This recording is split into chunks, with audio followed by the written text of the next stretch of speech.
aliran Kali Cipinang teman-teman, yang menjadi awal atau titik awal dari banjir kanal timur atau kanal banjir timur teman-teman, KBT.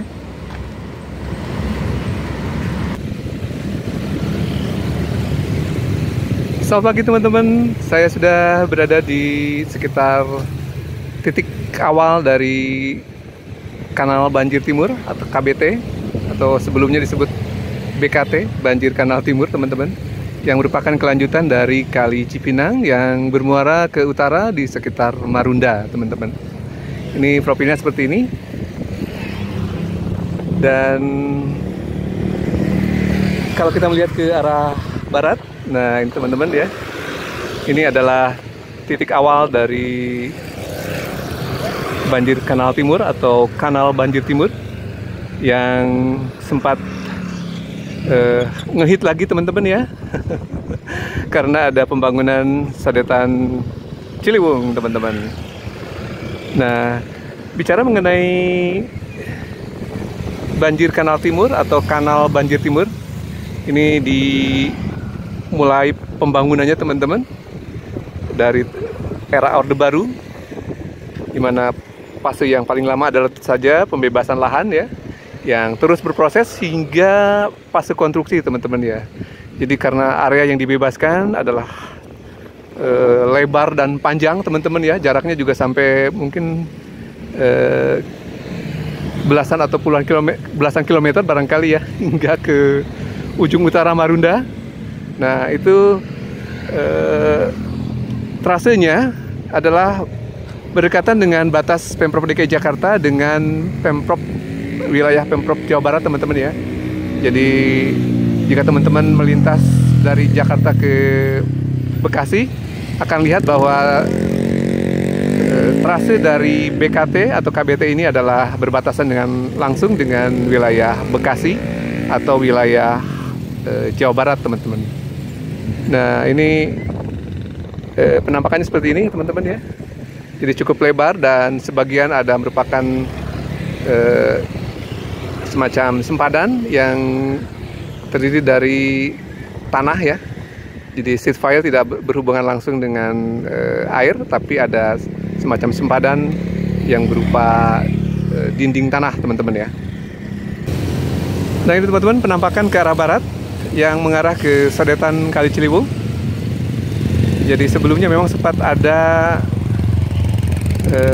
sempadan berupa tanah yang berbatasan langsung dengan air dan tidak langsung berhubungan langsung dengan seed pile. Namun pada saat penyelesaian akhir dari Sadetan Kali Ciliwung, semacam ada perluasan, jadi sempadan tanahnya dievakuasi, diangkat, dan sehingga permukaan air bisa langsung berhubungan dengan seed file atau block file gitu teman-teman ya. Masih banyak alat-alat milik kontraktor teman-teman ya yang saya lihat di sekitar titik ini. Namun barangkali secara resmi dalam hal ini kontraktor ya Wika Wijaya Karya yang melakukan pengerjaan masih terlihat logistik PT Wika yang berada di sekitar outlet dari Sadetan Kali Ciliwung. Sementara inlet yang berada di sebelah barat yang menyentuh langsung dengan Kali Ciliwung adalah di sekitar Bidara Cina atau Iskandar Dinata ya teman-teman. Jadi kalau dari teman-teman dari Kampung Melayu menuju ke arah selatan, inletnya berada di sebelah kanan. Kurang lebih trasenya adalah sekitar 1,2 km. Jadi melalui 2 pipa ditanam di bawah tanah bentuk inlet, trase dari inlet menuju outlet teman-teman ya. Dan saat ini tentu saja karena permukaan Kali Ciliwung dalam kondisi normal, bahkan kemarau agak turun, tentu saja belum dilewati air dari Kali Ciliwung ya teman-teman. Ini merupakan aliran dari Kali Cipinang yang secara reguler mengalir ke BKT atau KBT. Jadi kemungkinan pada saat puncak musim hujan baru Sadetan Kali Ciliwung difungsikan karena permukaan Sungai Ciliwung yang tentu saja akan naik ya teman-teman. Seperti halnya kita ketahui ada indikator tertentu yang berada di sekitar pintu-pintu air untuk memantau kinerja atau permukaan Kali Ciliwung di Katulampa salah satunya ya teman-teman, dan di sekitar aliran di Kali Ciliwung di hilir ya teman-teman. Nah teman-teman, ini adalah profil dari kanal banjir timur yang menjadi titik awal menuju ke utara teman-teman. Jadi Kali Cipinang adalah kali yang awalnya mengalir ke arah utara, namun sebagian tentu saja dialirkan ke KBT ini.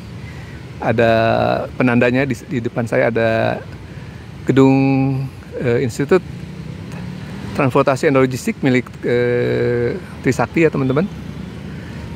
Jadi kalau melihat dari jejak digitalnya, pembangunan kanal banjir timur telah dimulai pada masa Orde Baru sekitar tahun-tahun 98 melalui pembebasan lahan, melintas ke beberapa kepemimpinan ya teman-teman.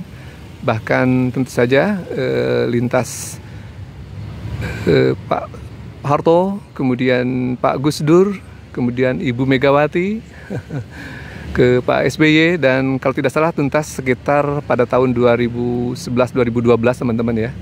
Jadi itu pun tentu saja waktu itu masih menyisakan berbagai PR, salah satunya adalah soal kompensasi lahan yang milik warga tentu saja ya, yang tentu saja sangat kompleks dalam hal ini pembebasan lahan, sehingga menjelang penyelesaian dari konstruksi kanal banjir timur masih menyisakan problem di ganti rugi pembebasan lahan ya teman-teman.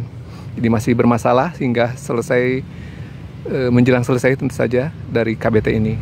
Nah tentu saja kita yang terbaru adalah Sodetan Ciliwung yang waktu itu juga dicanangkan hanya 2 tahun pembangunan, ternyata di era Pak SBY ternyata menyisakan PR yang banyak tentu saja. Dalam hal ini adalah pembebasan lahan, sehingga kalau Pak Anies menyebutkan bahwa pembebasan lahan adalah pembebasan semacam kerja di bawah ya, tentu saja tidak diliput media teman-teman ya, terkecuali adalah peresmian. Mereka adalah hal yang maksud saya event yang banyak diketahui masyarakat ya teman-teman, terutama oleh media. Dan bagian yang terpanjang dari Sodetan Ciliwung itu saja adalah masalah pembebasan lahan. Tidak mungkin kontraktor bisa mengerjakan kalau pembebasan lahannya belum tuntas atau masih bermasalah.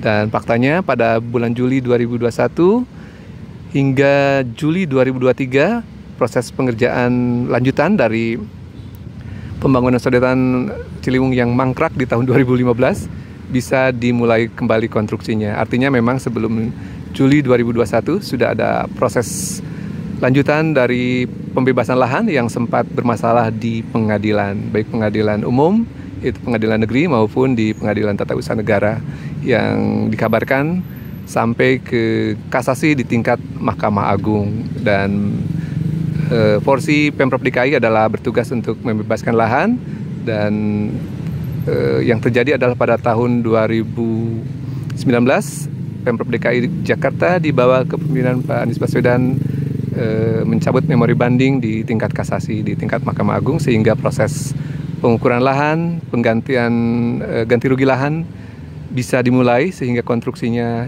bisa berjalan kembali. Saya kira itulah pentingnya menghargai kemenangan masing-masing teman-teman ya. Ini karena proyek kolaborasi antara Pemprov DKI dan Kementerian PUPR Pusat. Semestinya tidak ada lagi saling klaim teman-teman ya. Tentu saja memang yang menjadi masalah adalah klaim-klaim yang menihilkan kerja-kerja sebelumnya teman-teman ya, sehingga menjadi polemik di masyarakat dan tidak sehat secara demokrasi atau demokratis teman-teman ya. Ini yang disayangkan dari pernyataan-pernyataan Kementerian PUPR Pak Basuki dan Kementerian maksud saya Pak Jokowi beserta PJ Gubernur, yang menurut saya cukup tendensius. Besar kemungkinan karena merupakan ada peran lawan politik di sana, Pak Anies Baswedan ya, yang dioposisi oleh pemerintahan pusat pada masa kepemimpinan Pak Anies Baswedan di Jakarta, yaitu tahun 2017-2022. Jadi tidak aneh ya teman-teman, klaim-klaim keberhasilan pada saat peresmian tentu saja adalah indah, namun proses yang rumit tentu saja sudah dijalani bila mana peresmian itu sudah terjadi. Padahal proses-proses yang rumit itu sudah diupayakan oleh pemimpin-pemimpin sebelumnya. Toh di masa kepemimpinan Pak Jokowi dan Pak Ahok di Jakarta juga seharusnya selesai proses sodetan pembangunan sodetan tersebut, ternyata faktanya tidak juga selesai ya teman-teman ya. Jadi alangkah baiknya ke depan para pemimpin saling menghargai, mengetahui wewenangnya ada di mana, tidak saling mencampuri urusan, dan tidak saling mengklaim kerja-kerja yang memang yang bukan kewenangannya teman-teman ya. Demikian teman-teman, laporan Roda TPM dari Kanal Banjir Timur, semacam review atau kunjungan kedua dari Roda TPM ke tempat ini. Yang kunjungan sebelumnya terjadi pada saat Januari 2023 yang lalu, yang sempat polemik juga, dan Roda TPM mencoba hadir untuk melihat fakta-fakta di lapangannya. Demikian teman-teman, semoga menjadi hikmah untuk ke depan teman-teman ya, menjadi bahan terutama di pemilihan umum 2024 yang akan datang di tanggal 14 Februari 2024, untuk memilih pemimpin yang berintegritas, memiliki attitude terutama di publik ya, yang bisa kita kita jadikan rujukan ya teman-teman, bahwa pembangunan adalah berkelanjutan, menjadi tugas-tugas pemimpin pada saat dia memegang kewenangan tersebut. Tentu saja ini menjadi PR bagi pemimpin-pemimpin selanjutnya untuk saling menghadirkan keadilan dan pernyataan-pernyataan yang kondusif, untuk toh semuanya adalah untuk warga masyarakat dan kesejahteraan masyarakat sesuai dengan tujuan pendirian dari negeri ini teman-teman ya.